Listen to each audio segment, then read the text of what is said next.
এক শাকচুন্নি জঙ্গলে একাই থাকতো। মাঝে মাঝে তার শাকচুন্নি মা আসতো। তার শাকচুন্নির মা তাকে শিখিয়েছে যে সেই জঙ্গলে যে কেউ আসবে তাকে নিজের শিকারি করে নেবে আর দিন ধরে তাকে খাবে। কিন্তু শাকচুন্নিটি এখন পর্যন্ত একটাও শিকার ধরেনি।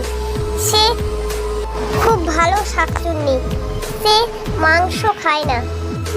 একদিন রাজু কৃষক আর তার এক টুনি বন্ধু এসেছিল সেই জঙ্গলে টুনির জন্য ফলমূল খুঁজতে। তখনই শাকচুন্নিটি সেইখানেই ছিল।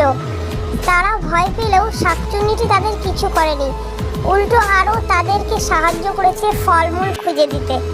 শাকচুন্নিটি তাদের অনেক বড় উপকার করে। শাকচুন্নিটি জাদু করে একটি আপেল গাছ তাদের সামনে এনে দেয়। তারা সব আপেল খায় গাছ থেকে। তারপর রাজু আর টুনিটি শাকচুন্নিকে বলে, এত ভালো তোমার মতো শাকচুন্নি আমরা কোনোদিন দেখিনি।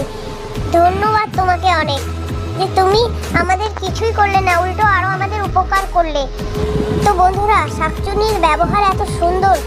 গল্পটি যদি তোমাদের ভালো লাগে তাহলে গল্পের লাইক, শেয়ার, কমেন্ট করে দিও আর চ্যানেলটাকে সাবস্ক্রাইব করে দিও। তো দেখা হচ্ছে আরও গল্পের সাথে।